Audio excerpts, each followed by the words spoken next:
மழை வெள்ளத்தால் பாதிக்கப்பட்ட மக்களுக்கு நிதி வழங்கவில்லை. ஆனால் தேர்தல் வருகின்ற போது மீண்டும் மீண்டும் பிரதமர் தமிழக மக்களை சந்திக்கிறார் என திமுக நாடாளுமன்ற உறுப்பினர் கனிமொழி விமர்சித்துள்ளார்.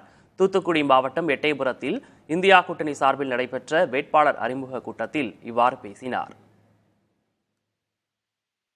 இங்க இருக்கக்கூடிய மக்களுக்கு எதிரான, தமிழ்நாட்டில் இருக்கக்கூடிய மக்களுக்கு மட்டும் இல்லை, இந்த நாட்டிலே இருக்கக்கூடிய அத்தனை மக்களுக்கும் எதிரான ஒரு ஆட்சியை ஒன்றியத்திலே இருக்கக்கூடிய பாஜக நடத்தி கொண்டிருக்கிறது. இந்த ஆட்சியிலே பெண்களுக்கு பாதுகாப்பே இல்லாத ஒரு நிலை. நீங்க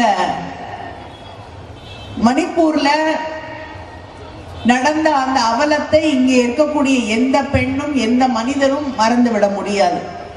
ஒவ்வொரு முறையும் இங்கே வரக்கூடிய பிரதமர் என்ன சொல்றாரு? திமுகவை அழிச்சிருவேன், திமுகவை பற்றி தான் பேசுறார். திமுகவை அழிச்சிருவேன், இல்லாமல் செய்து விடுவேன் என்று.